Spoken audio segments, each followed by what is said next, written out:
Welcome to Books and Looks, where we do a deep dive with authors to help you discover your next great read.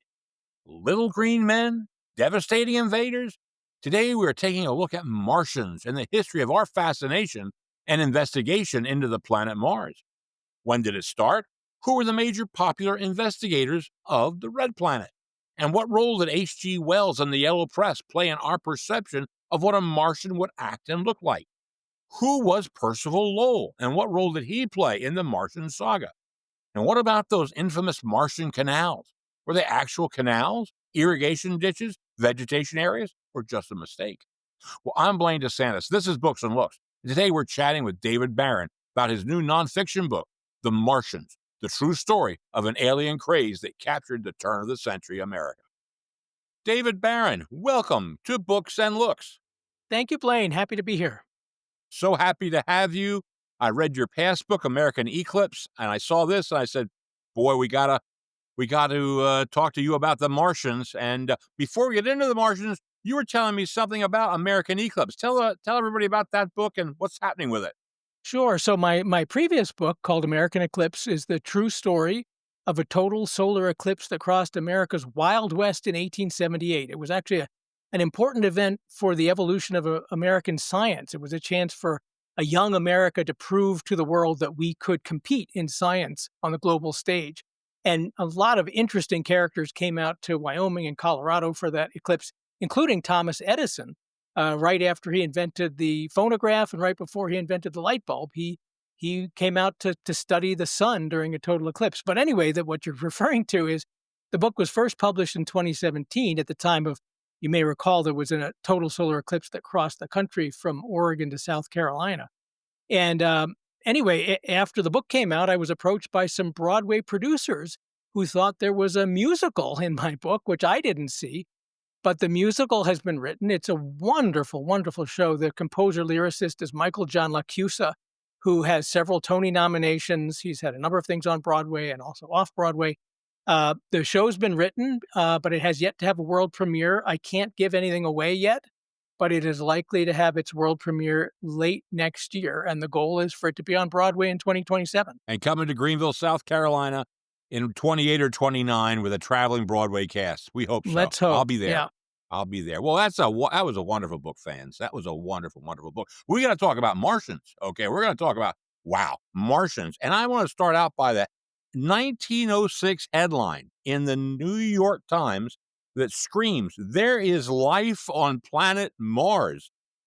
How does this exemplify what Martian mania was all about? Well, I mean, that was not an unusual headline. I mean, in fact, that's what really got me into this book. Was I was fascinated. I've been fascinated with Martians since I was a kid. I grew up in the 1960s, surrounded by Martians. Marvin the Martian, that character on the Bugs Bunny cartoons. There was a sitcom back in the 1960s called My Favorite Martian that my family used to watch. Martians were in comic books and in science fiction. And I'm now an astronomy writer, and I was interested in where did all that come from? How did we end up so obsessed with Mars and this idea of Martians? And so I started to do research by looking at old newspapers from the turn of the last century. And what I discovered just floored me. That article in the New York Times was hardly unusual.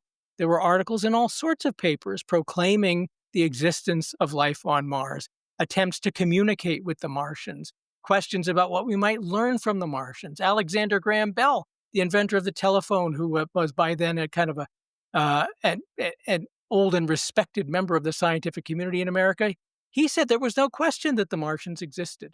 So it kind of started in the more tabloid press, but by 1906, even the New York Times, even the Wall Street Journal, the most staid conservative newspapers, had come on board that the Martians were real. That's amazing. All the, quote, news, end of quote, that's fit to print, You're the Martians. I loved it. That's great. Well, it was there. Martian mania was all over the country. And, your subtitle talks about it being an alien craze in the United States, but it really began sort of over in Europe with a couple of famous Europeans. Who are these? We have a Frenchman and an Italian. Who are they? What did they discover? Right. Well, it really all started in Italy with an astronomer named Giovanni Schiaparelli, who was a respected astronomer who headed the Brera Observatory in Milan. And in 1877, which was a year when Mars came especially close to Earth, he decided he was going to make a careful study of Mars. He wanted to make a map of Mars. So night after night, he was studying the surface of Mars. And mind you, this is through a telescope on Earth, looking through Earth's atmosphere, which distorts what you see. So it's hard to really get a good view of Mars, even at Mars's closest approach. But he kept studying it night after night, and he made a map that showed kind of dark areas and light areas that looked like continents and oceans. But Schiaparelli also saw these fine lines on Mars that he couldn't explain. They looked too straight to be natural, and they seemed to connect up the dark areas that he thought were oceans. And he called them Canali, which in Italian meant channels. He was agnostic as to whether they were natural or artificial, but he thought they were waterways. And the word canali was mistranslated into English as canals. And that's where this whole idea of canals on Mars started. And it started with a mistranslation. We'll talk more about it. It became more than that. But so Schiaparelli started it in 1877. The next person to pick up the baton was a Frenchman named Camille Flammarion, who was kind of the Carl Sagan of his day. He was a well-respected astronomer and scientist, but also a popularizer of science. He wrote best-selling books. And he was convinced that Mars was inhabited. He didn't know what the canals were, but he was seeing on Mars that the surface features seemed to change over time. He saw things that might indicate that the Martians were trying to communicate with us. And so he wrote a book all about Mars in the early 1890s, proclaiming it inhabited. And then it came to America, and it was picked up by an astronomer named Percival Lowell. Right. Well, and these guys had it over in Italy and France. They had a cult following. Everybody was following them. Everybody was listening to them, believing them, including one person who sent them some of their shoulder skin. What's that story all about? Yeah, it's a kind of a gruesome story. But Camille Flammarion really had a cult following. Because he wasn't just an astronomer. He really, he was a philosopher. He wrote with spirituality. He really thought that astronomy put us in touch with the greater forces of nature. And he very much believed in an afterlife. And he, in a lot of his writings, wrote about Mars being a place where human souls went after we died. It was a very soothing idea to believe in this afterlife on other planets.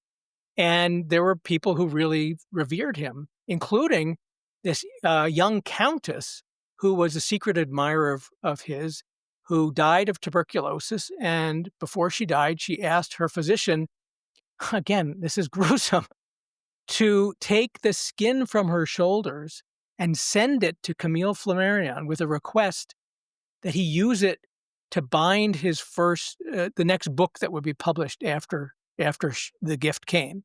And this was a not unheard of phenomenon in the 19th century of binding books in leather made from human skin. And I visited Camille Flammarion's library outside Paris. He has several books bound in human skin from that donation, but also from other people who I don't know whose skin that was. Yeah, it's bizarre. That is bizarre. That reminds me of an author I had on a few weeks ago who we got into the fact that back in Victorian London, they used to have mummy unwrapping parties. And they would actually buy the mummies from the British Museum, invite their guests, then unwrap the mummies and see what's in there. Oh my, they were doing a lot of things at that time. End of the Yeah, we century. tend to think of the Victorians as very staid and proper people, but they did some strange things. They did some strange things. Well, anyway, it comes to America. This craze starts to come to America. And by the way, as you said, these are two highly respected scientists, astronomers, philosophers, and they're convinced there's life on Mars. So Percival Lowell picks this up. Now, Percival has an illustrious career, but tell us a little bit about Percival and what were his qualifications to become a student and studier of what's going on at Mars? Yeah, so Percival Lowell came from one of the most respected families in New England. The Lowells of Massachusetts were very much involved in 19th century culture and philanthropy. The money came from the early Industrial Revolution. The when these textile factories were erected in what became Lowell, Massachusetts. And so the Lowells made a fortune off of the industry there. But then they started to use their money for good. I mean, they gave a lot of money to Harvard, to MIT. They were involved in the creation of MIT. One of Percival Lowell's cousins was the founding editor of the Atlantic Monthly magazine. So Percival Lowell was born into a very wealthy and well-respected family, and he, like many of his forebears, went to Harvard, graduated in 1876. He could have done anything he wanted with his life. For the first couple decades after graduating from Harvard, he wanted to be a writer, and he was a writer. He traveled, particularly in the Far East. He spent a lot of time in Japan. He was one of the first Americans to go to Korea, and he was sort of a roving anthropologist. He wrote best-selling books and articles about Asia. And at that time, other cultures they're often talked about as alien. I mean, that was a word that was used. It was like seeing people from another planet. These other cultures were so different from American culture. And Lowell was fascinated by Asian culture. And then at around age 40, he read Flammarion's book about Mars. And at the time he was an undergraduate at Harvard, he took some astronomy courses and other science courses. He didn't go on with that right away, but he always had an interest in science. When he read Flammarion's book about the possible existence of Martians, he suddenly fixated on this idea that he was going to turn his attention and his money to studying Mars and proving the existence of the Martians. And this was not that unusual at the time. A lot of astronomers were gentlemen astronomers. They were wealthy men, almost all were men, who had a career in the law or medicine or industry, and then decided to turn their passions to astronomy in later years. And so that's what Lowell did, but with a vengeance. I mean, he had the money to found his own observatory in Arizona with one of the largest telescopes built to that time, and he dedicated his career from that point forward to studying Mars. Okay. Now, before even all this began, he had a situation with Teddy Roosevelt. What? He was a bit of a strange guy, Percival. Tell me a little bit about that. So the Lowells and the Roosevelts were intertwined. Lowell was kind of, I guess you would say, a cousin-in-law of Teddy Roosevelt. There were several ways. These families were so intertwined. The wealthy families of that time, you had so many members of one family marrying members of another. And Lowell was engaged to a sister-in-law of Teddy Roosevelt. And this was when he was quite young, in his 20s, and he called off the engagement. And this was something I discovered, that it was always known that something had happened. And, I'm not the first person to write about Percival Lowell, and there's always been this mystery about this called off engagement. And I turned up some letters that had never been seen by scholars before, a whole bunch of family correspondence about this incident. And basically, Lowell decided he did not love this woman, Rose Lee, in a way a man should, to marry her. But this was so not done in those circles, to have proposed marriage, it was accepted, and then to turn it down. And he was shunned by folks in his social circles. And one of the things I found in that trove of letters that had never before been seen was a letter from Teddy Roosevelt to Percival Lowell, chastising Lowell, calling him a blackguard for what he had done. And Lowell, in fact, that relates to his going off to Asia. He became so shunned in his Boston social circles that he ran away to Japan and took up a life there for a while. But it was fun. I mean, Teddy Roosevelt shows up on a few occasions in my book. I never did figure out what he thought about the Martians, though. That's interesting. Well, Percival and the two Europeans were kindred spirits. They believed in this whole thing. But American astronomers seem to be having problems with that. Was that a European-American rift, or why was that? Well, so the astronomical community did end up dividing into two warring camps that ended up being called the Canalists, those who believed in the Martian canals, and the Anti-Canalists. And I mean, I would say there was perhaps a bit more acceptance of the canals in Europe than in the United States, but there were other canalists in the US and there were anti-canalists in Europe. But the thing is that the canals were not easily seen. So again, as I said earlier, studying Mars through an earthbound telescope was very difficult. I mean, it's not like you look at the planet and you see everything clearly. It goes in and out of focus. It kind of wobbles because of atmospheric distortion. So to see these canals, these fine lines, you have to study the planet for hours on end, days on end. You might get a glimpse of one canal and then you draw it on your map and then you'd watch for a while and then you'd see another one. And a lot of astronomers just didn't have the time or interest to study Mars that much. So essentially it was left to those who were the specialists in Mars to say what they saw. And those who would look at Mars and not see the canals, it was very easy to say, well, your telescope's not good enough, your eyes aren't good enough, you just weren't looking at the right time. And so the folks who said they saw the canals tended to be believed generally by the public. Well, the gentleman from Italy, who Schiaparelli, yeah. Yes, Schiaparelli, who discovered the canals, he was colorblind, and there's something I think in the book about how that may have influenced him. What was that all about, please?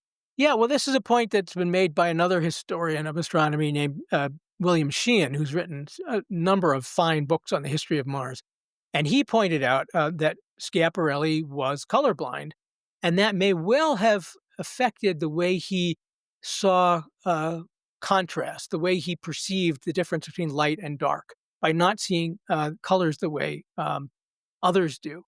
And so that may have heightened his sense of these lines as being sharp, fine things, whereas others who were not colorblind may have seen more fine gradations. Okay. Wow. Interesting. Well, Mars gets close to the or to America, the Earth, every couple of years. And I think that was the impetus for Lowell to build that telescope out there in Flagstaff. Right. So the Earth orbits the sun approximately twice for every one orbit of Mars. So every 2 years and 2 months. So we will lap Mars going around the sun. It's called an opposition. That's the technical term in astronomy. And that's because when we are closest to Mars, Mars is opposite the sun in the sky. It's sort of like a full moon. A full moon Right. only occurs when it's opposite the sun in the sky. That's an opposition of the moon. And so when we pass by Mars every 2 years and 2 months, that's when it's closest to Earth. But not all oppositions are the same. Mars's orbit is not really circular. It's a bit more elliptical than the Earth's orbit is. So sometimes when we pass Mars, it's quite close to us. Sometimes it's farther away. So every approximately 2 years, there's a pretty good chance to look at Mars. We come fairly close to it. And then about once every 15 years, we come especially close to Mars. And those are the really good years to study Mars. So 1877 was one of those really good opposition years, and that's when Schiaparelli made his first map of Mars. And then 1892 and 1894 were also pretty good years, and that's when Lowell got involved. He wanted to get his telescope set up in Flagstaff in time for the Martian opposition of 1894. Wow. And obviously he found some canals up there. That's Well, a whole bunch. a whole bunch, and he has all sorts of theories about it. It's just fascinating to hear all what he thinks they are. But there's another time later in the 20th century, I think, where he just does this again, and he takes that telescope down to Chile, if I'm not mistaken. Tell us about that whole situation. My word. Right. So again, my book and what happened back then sort of had this natural 2-year cycle of Mars would come close, there'd be a lot of excitement, and Mars would go farther away and we wouldn't see it so well. And then Mars would come back. And every time Mars came close, every 26 months, there'd be a flurry of excitement in the newspapers. There'd be more supposed observations from the astronomers that made people think that the planet was inhabited. But for most of these years, so in the 1890s and the early 1900s, essentially you had to just trust Lowell or Schiaparelli or Flammarion to have drawn properly what they saw, because photography was still pretty young. Astrophotography, that is taking pictures of celestial objects, was very rudimentary. It was very hard to get any kind of picture of Mars that could tell you anything. So it was all based on these drawings. Well, Lowell decided that one way to prove that the canals were real was to get photographs. And so he had some of his assistants innovate ways to take photographs of Mars. And during the oppositions of, I guess it was 1903 and 1905, he took some photographs from Flagstaff. But Mars, at that point, was not that close to Earth. 1907 was going to be one of these really good oppositions. But at that time, Mars was going to be better seen from the southern hemisphere than the northern hemisphere. So Percival Lowell, who had more money than he knew what to do with, funded an expedition to Chile, where he hired another astronomer named David Todd, who's an important character in my book. He headed the astronomical observatory at Amherst College in Massachusetts. He hired David Todd to disassemble this 7-ton telescope, pack it into 116 boxes, and carry it down to South America, which at that point, the Panama Canal was still under construction. So he had to take these parts from Amherst, Massachusetts, down to New York, load them onto a ship, go down to Panama, onto a train over the isthmus, onto another ship, down to Chile, onto another train, way up into the Atacama Desert of Chile, to a remote mining camp, which was in an area with really clear skies, which is what David Todd was looking for. And he reassembled this 7-ton telescope in the middle of the Atacama to take 10,000 photographs of Mars.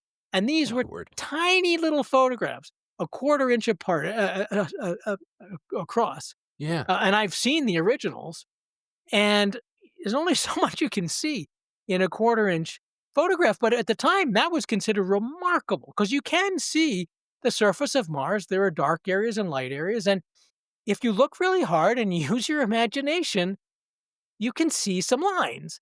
And Lowell contended that this was proof beyond any doubt that the Martian canals were real. And at that point, he had been making this case for more than a decade. He was a very eloquent and persuasive man. He had convinced the New York Times. He had convinced Alexander Graham Bell. He had convinced the Wall Street Journal. And so those photographs from Chile in 1907 were widely believed to be proof positive that the Martian civilization existed.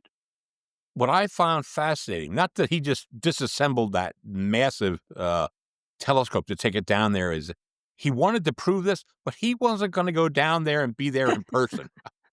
Why didn't he go? Well, that's a good question. I mean, he was back in Flagstaff. He had his own observatory there still to observe Mars. He was not, opposed to going on grand expeditions. He would go to Europe a lot. He went to North Africa a couple of times. I mean, and in his earlier years, he went to Japan.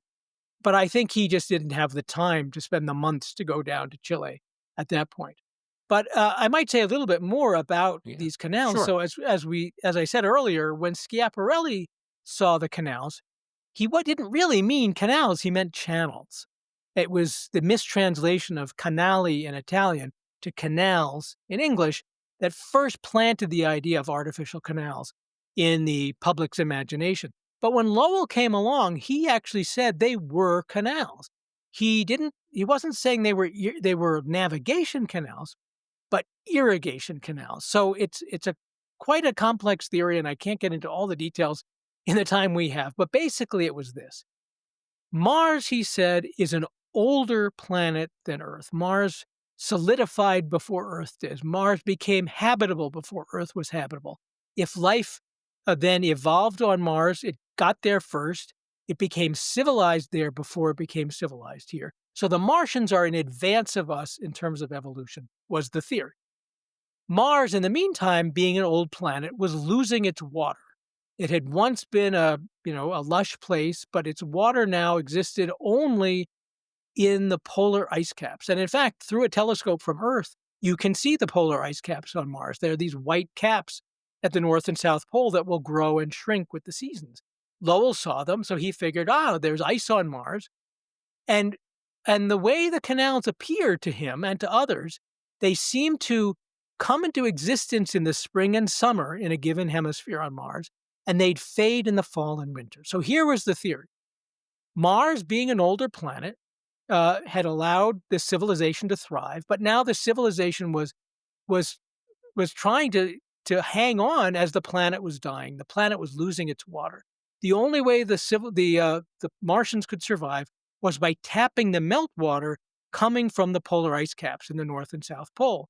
So they had built this global irrigation network to bring this precious moisture down to their desert farms and their oasis cities. And that's what you were seeing. The canals, in order to see the actual canals themselves, would have had to be many miles wide, which was not plausible. What Lowell said was, you're not actually seeing the water, you're seeing the vegetation greening up along the banks of the canals. And that's why they would become visible in the spring and the summer when the leaves came out. And then in the fall and the winter, as the leaves died off and the vegetation died back, the canals would tend to vanish. So it was actually a coherent and interesting theory. But I would say in the 1890s, it was seen as that. It was an interesting theory. No one knew what the canals were. This was a possible explanation.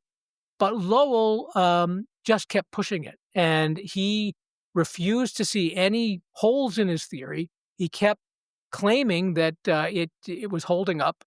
And again, with those photographs that were taken in 1907, he really convinced a good portion of the public that this was fact, that the Martians existed. Well, let's now go to another person who is part of this craze, and that's H.G. Wells. Now, H.G. Wells is over in England. What does he do to help this situation just bloom and flourish even more? Right. So, my book has quite a few characters. Percival Lowell is clearly the main character, but I have lots and lots of really interesting people who come and go, who are part of this cast, and H.G. Wells is one of them. He, of course, in the 1890s, he became particularly well known for science fiction. This is before the term science fiction actually had been invented, but he was writing what were called scientific romances. And one of them, and he was, as an undergraduate, he studied the sciences. So when he started writing literature, he came at it with this very scientific background. And he had been reading in the scientific journals about the weird things being seen on Mars. And even before Lowell came along, so again, Lowell founded the Lowell Observatory in 1894, but 2 years before that, 1892, was also a year of opposition when Mars came close to Earth. And people were seeing weird things on Mars, these strange lights that were being presented in the newspapers anyway, as signal lights that the Martians were using to get our attention. And it got H.G. Wells's attention, and that actually was a key part of what got him to write the book, The War of the Worlds, which came out in 1898. That he speculated, or imagined, that these lights on Mars were actually the Martians casting the great guns that they would use to fire their rockets at Earth. And that comes up in the book, The War of the Worlds. But The War of the Worlds was a sensation when it came out in 1898, and it really spurred on the public's excitement about this idea of Martians. Well, what I was unaware of, and I guess I should have been, but I'm not, when America heard about this and the Yellow Press got involved in this, all of a sudden they took this poor guy's works, I think without even asking permission, they brought it to America. Tell us about the serialization of that. Right. So the War of the Worlds was originally published in magazines as a serial, so it was an installment once a month. But it then was picked up by some newspapers here in the U.S. that ended up publishing it in daily installments, and they ended up doing what Orson Welles would do 40 years later. So you probably know, in 1938, Orson Welles adapted H.G. Wells' The War of the Worlds for radio. And he cast it as if it were a news item on the radio. which scared the bejesus out of a lot of people who thought the Martians were really invading. Well, that 40 years earlier, in the late 1890s, some American newspapers had the same idea, and they presented the War of the Worlds as if were happening.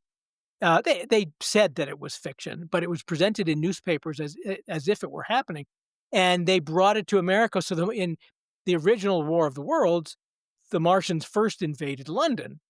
When it was brought to America, a New York newspaper had the Martians invading New York, which is what happened later with Orson Welles' radio broadcast. And there was a Boston paper, the Boston Post, that had the Martians invading Boston. And they did this without H.G. Wells' permission. Yeah. They localized the Martian invasion. By the way, Right. that H.G. Wells thing is so doggone good. Friends, if you get a chance, you can listen to that. It's on internet. I mean, it gets to a point where Wells, who's playing the journalist out at Princeton University, he's saying that there's something coming out, boom, boom, boom, boom. All of a sudden, in mid-sentence, he stops. 6 seconds of dead silence, and they think he's dead. Well, and so again, that was 1938 that Orson Welles did the radio broadcast. In the radio broadcast, the so-called astronomer in the radio play says that, some people think that there are these canals on Mars, and sort of poo-poos the idea, which by 1938, it was pretty much poo-pooed. But why did so many Americans, I mean, there were some who literally fled their homes, and a lot of others who were worried that this might really be happening, because only 30, 40 years earlier, they were reading in the newspapers that there were canals on Mars and the Martians really existed. So this was very much implanted in the American imagination. Hey, where did we come up with the idea of Martians and little green men? Where did all that come from?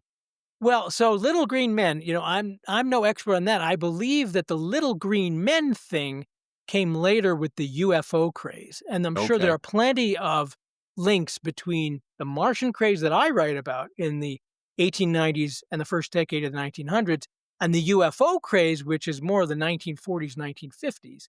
And I believe there were some people who claimed that the aliens in the flying saucers were little and green. The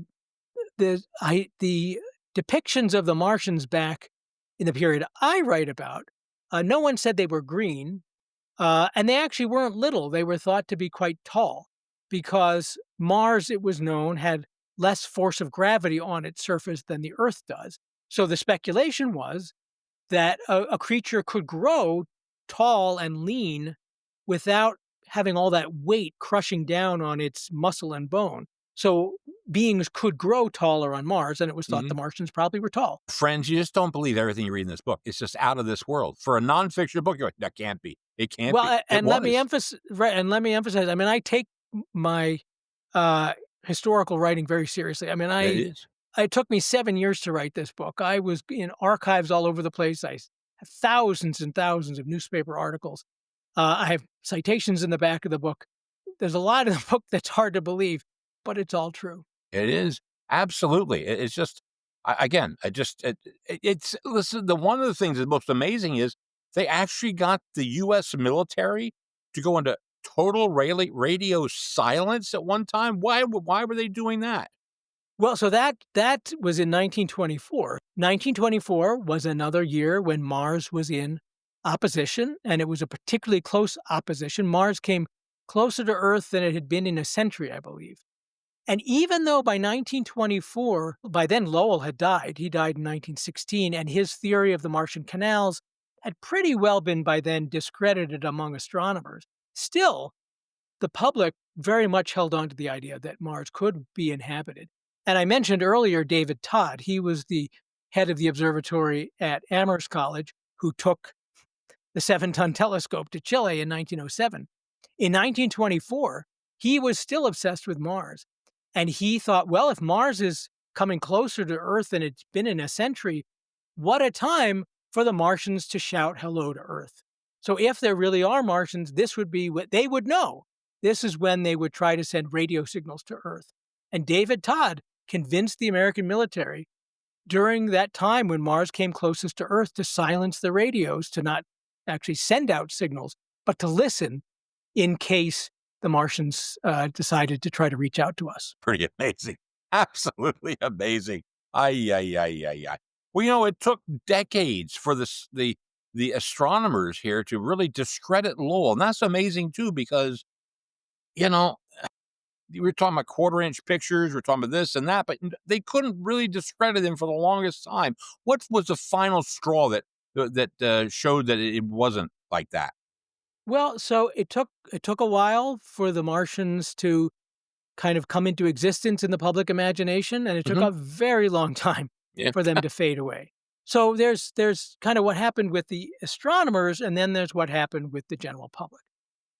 When it came to astronomers, it really all came to a head in 1909, which was another year when Mars came very close to Earth. And there was an astronomer in France who actually had earlier worked with Camille Flammarion, who was very much a believer in the canals and in the Martians.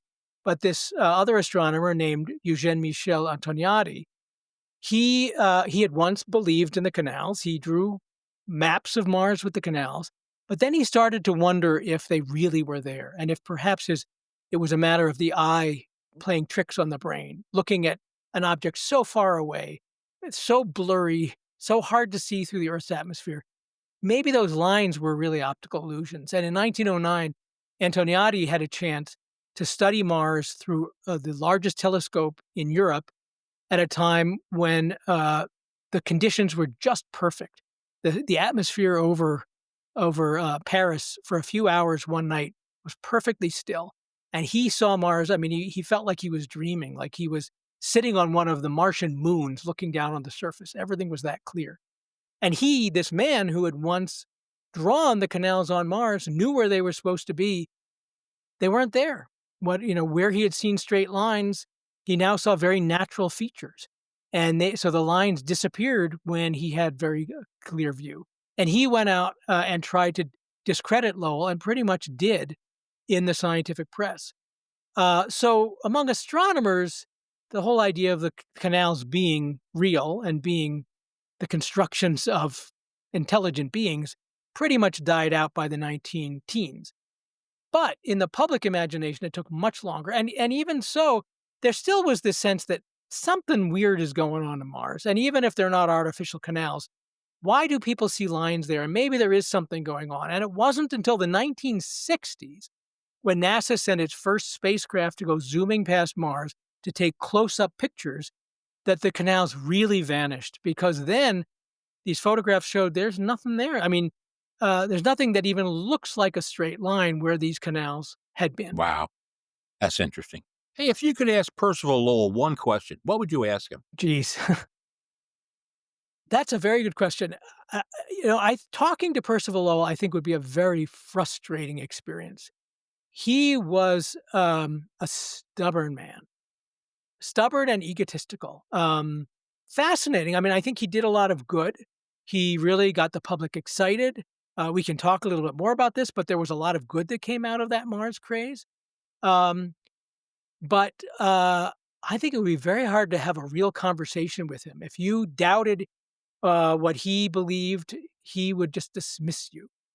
But it would be interesting if I were around back then, I think I would have been intimidated. If he were to come back to Earth now, I'd be very interested to hear if he would acknowledge that he was wrong.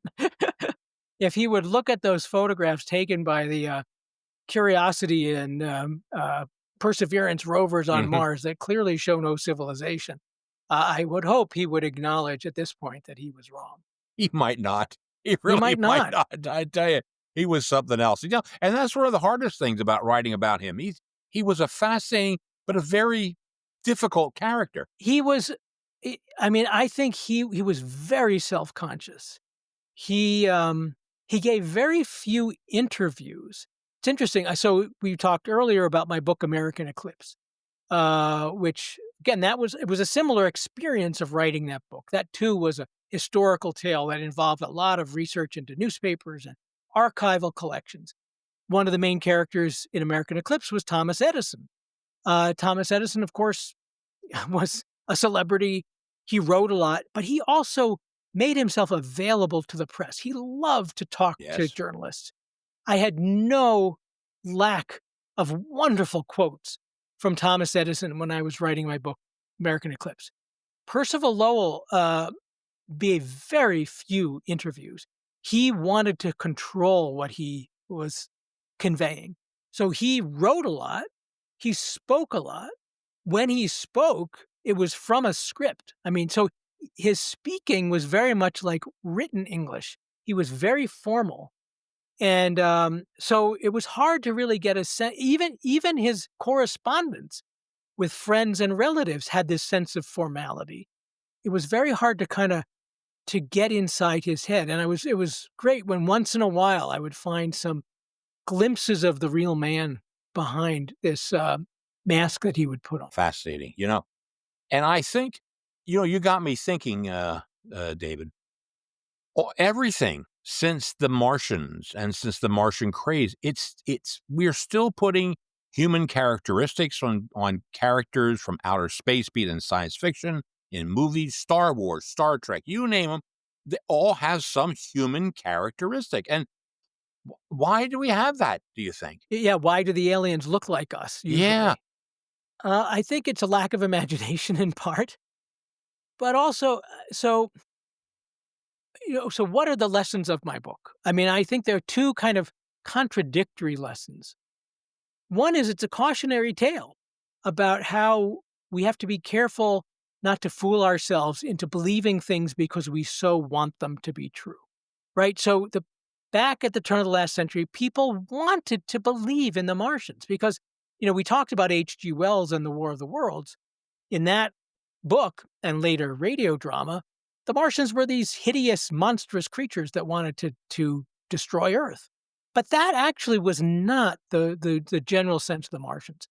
The real Martians, if I could say that, were these evolved, peaceful, moral beings that we should aspire to become. By 1908, you had pastors sermonizing about the Martians, that humans should aspire to be like the people of Mars, who were so cooperative, so had learned to get beyond war, that they had been able to create this global irrigation network so they could all come together to survive. So all right. So one lesson of the book and the Martian Craze is to be careful not to fool ourselves into believing things just because we wish they were true. Mm-hmm. But how at the same time, imagination is actually a very powerful and positive force, that allowing ourselves to imagine the possibility of life in outer space, which Lowell did with a passion and he spread through the public, did a lot of good. It was that excitement that came out of the Mars craze that really created modern science fiction, that inspired the early writers of science fiction, who went on and created this Mars in the fiction of the 20th century. And they actually inspired scientists to want to go to outer space. Robert H. Goddard, who's called the father of American rocketry, the engineer who created the first liquid-fueled rocket, he wrote a fan letter to H.G. Wells as an adult, explaining that he got into rocketry because he read The War of the Worlds when he was a teenager and thought, geez, I wonder if we really could go to outer space.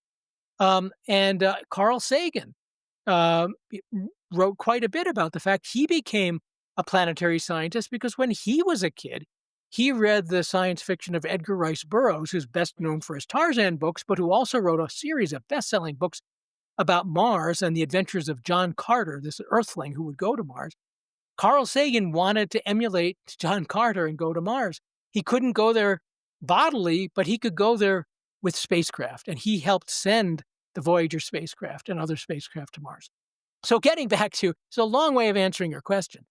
We project into outer space what we wish were there and what we imagine might be there. And I think that's great.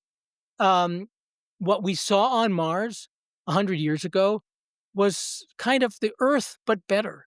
And we imagine the Martians as being human-like. I mean, they had 2 arms, 2 legs, a head, ears. Although there was some speculation they might also be ant-like. And so sometimes they were depicted with antennae coming off their heads. And I think that's still true today. When we when we think about outer space, we're projecting out there kind of both our hopes and our nightmares. True. And I think that's happening with Mars today. So uh, when we finally find the aliens, they probably will look nothing like us. That's right. That's right. But right now, they're kind of just versions of us that we imagine. Wow. Spectacular. I got a whole list of questions. I'm ripping them up. I mean, I have no more time. I have so much to ask you, and I just don't have time. But I have one final question. You've written 2 spectacular books regarding astronomy, American Eclipse, and now this one, The Martians. What's next? Are we going to see another book coming out? Well, I wish I could give you an answer. I first of all, I need a break for a while. It took me 7 years to write this book, which is far longer than I expected. But I mean, I so enjoyed the process. It's like going on a treasure hunt, Mm-hmm. doing historical research. And, while there's a lot available online, there's a heck of a lot more that you cannot find online. That means physically going to archives, looking through microfilm about old newspapers, that sort of thing. Um, but finding the right topic it took me almost a year to find the right topic for this book, The Martians. I would love to write about history of astronomy again, but I need to find a topic that seems relevant today. I mean, history's great, but unless it says something about our modern world, I don't think people, including me, would be that interested. And more than anything, I like to write books that have really good human characters and that just have a wonderful sense of drama. And so to find the right science, the right subject, and the right characters is quite a challenge. In the next few months, I'll get serious about figuring out what the next book will Very be. good. Very good. Well, David Barron, I want to say thank you so very much for taking time out from your very busy schedule to talk with us here on Books and Looks, and the best of luck in all your future endeavors. Blaine, it was my pleasure. Thanks so much. Friends, we'll be right back in a moment. Well, I hope you enjoyed this fascinating look into our obsession with Mars and Martians and understand how science fiction books and movies to this day are influenced by our earliest thoughts on the inhabitants of the Red Planet. From Star Trek to Star Wars, see how we have put human features and characteristics on what we believe an alien or space creatures are going to look like. Now, you can get David's book, The Martians, wherever books are sold, and you will be in for one great read. And so another episode of Books and Looks is now in the books. And on behalf of us here at Books and Looks, as well as our partner, BookTrib.com, I want to thank you for allowing me to be a part of your reading journey. We'll be back next week with another episode of Books and Looks.